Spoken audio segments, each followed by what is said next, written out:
cumulative cost kind of across the walk over the state space. So these collection of states that we are generating here it is referred to as a state space, and hence we are actually generating a state space. This kind of formal problem is generally also referred to as a state space representation or a state space problem. Okay, now we are in a position to look at the agent program or agent program for problem solving agent. So this is a generic problem solving agent. This could be implemented using any of the search strategies that we are going to learn in this chapter. I already told you yesterday what will be the course of action or course of learning in this particular chapter. We'll start talking about formal AI problem, how to go about formulating the formal AI problem. Then we'll talk about the problem solving agent, how this once you formulate the AI problem, how the problem solving agent program can solve these problems. Okay, so we actually do what? We actually give this problem solving agent this particular problem, which is formulated problem. Okay, and this formulated, once the problem is formulated, what does the problem solving agent does? It actually searches for the sequence of action. Okay, once the sequence of actions are ready, the problem solving agent will do what? It will put a blindfold in front of him and he will just execute those actions. Why he is able to do this? Because the environment for that particular problem, which can be solved using problem solving agent, has those 4 characteristics that we talked about yesterday.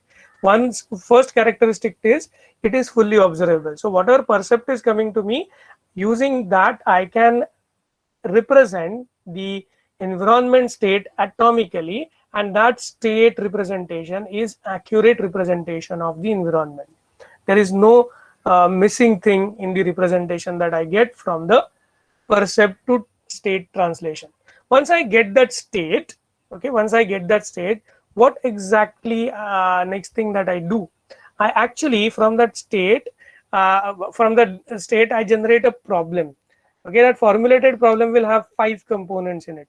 That will have initial state, that will have the possible actions given a state, that will have the transition model, some sort of a definition of transition model, which I can use for my algorithm in order to expand the search domain or a search direction.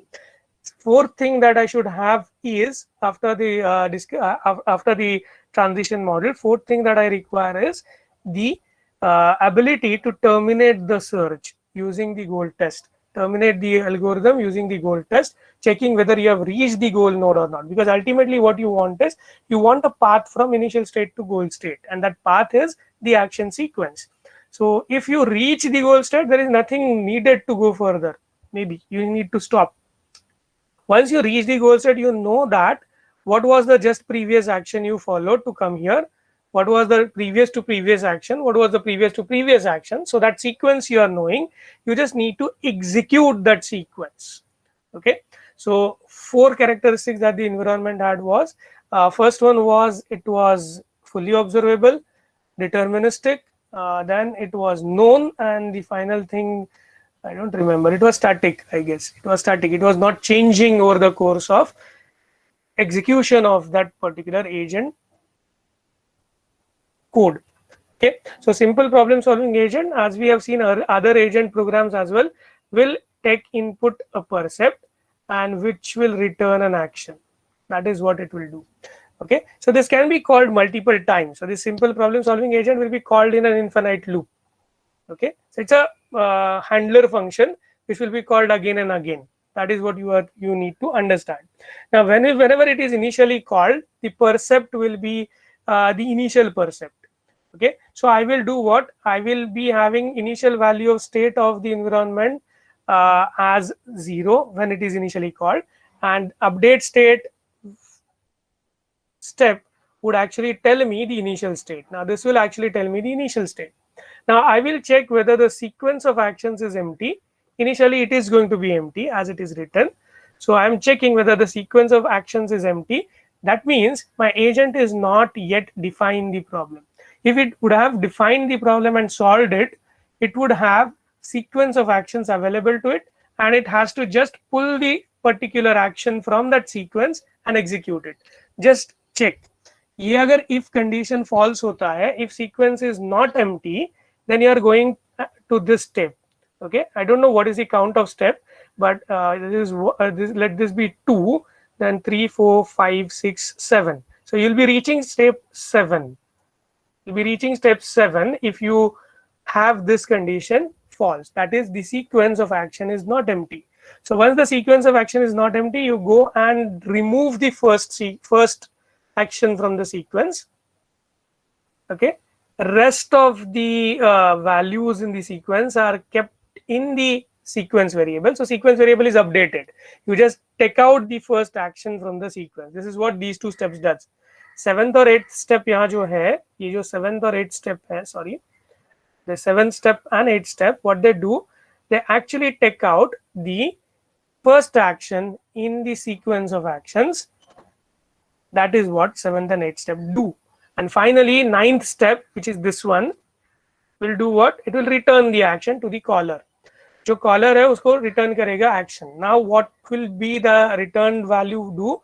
Action return आ गया simple problem solving agent से, वो action execute होगा आपके actuator से, agent के actuator से वो action execute हो गया. So this is how it will work when the problem is solved. If the sequence is empty, then that means problem is not solved. So what you will do is you will formulate the goal. If you remember yesterday's discussion, first you formulate the goal based on your current state. Okay, current state आपको percept से मिलेगा, आप goal formulate करोगे. Once your goal is defined using the initial state and the goal, you will formulate the problem. That is, you will define those 5 things. Here is where we expect that our problem is formulated. That is, 5 things are well defined. Number 1 is we define the initial state that we already have. So there is nothing to define. We already have formulated the initial state. Second thing, after initial state, I will define a way to know valid actions and invalid actions given a state. So that might be a function. You just pass it a state, it will return you possible actions. Okay, it can have a form of a function when you are coding it. Third thing that you are going to implement is after this is the transition model. The transition model will look like again a function for which 2 inputs will be there. First input is the current state. Second input is the current set of valid actions. And what it will return? It will return me the possible next states. Possible next states along with the action using which you can reach that state. ये implied है. तो ये चीज 3 हो गए. चौथा thing क्या होगा? While I am actually creating this transition model, I should also take care of integrating the path cost information into the node data structure. जो भी data structure में define कर रहा हूँ उसमें मुझे incorporate करना पड़ेगा कुछ न कुछ information जो use होगा path cost calculate करने के लिए. That can actually be like a cost of performing an action. So you need to actually imbibe cost of performing a specific action in that case. Fine. So this way the problem will be formulated. Once I have a problem, I will need to do what? I will need to apply an algorithm referred to as, or a function referred to as, search. Now this is a very important integral step of the problem solving agent. ये क्या search करता है? ये search करता है action sequence. If this search yields an action sequence, then the agent is now in a position to perform the action sequence. तो क्या होगा? अगर sequence is failure, then it is returning a null action. Okay, check. Once I know I get the action sequence from the search given problem, I will get what? Either a sequence of action or a failure. Failure will mean that there is no path from initial state to the goal state. That is when the failure occurs. That I search for a path from initial state to goal state and I don't get any path. Then in such scenario, failure will occur. That is, sequence is equal to failure. Then I will return null action, that there is no action to perform for that particular agent. If I get a sequence, then I go to step number 7, 8, which will fetch me the current action and the action will be returned. Next time when you will be calling this function, sequence is not empty. You just pull out the first particular action. So you still have certain actions, so you'll apply the actions, and this way things will continue. This way things will continue. Now the search is the algorithm that we were talking about. Search is the algorithm that we were talking about yesterday. So if you remember yesterday, तो search algorithm करेगा क्या? तो ये मैं आपको दिखा रहा था कल भी और आज भी दिखाऊंगा. तो सर्च एल्गोरिथम के पास क्या है? He knows the problem. Okay, so it will start with this step, S1. Maybe it is initial state. So it will test whether S1 is goal.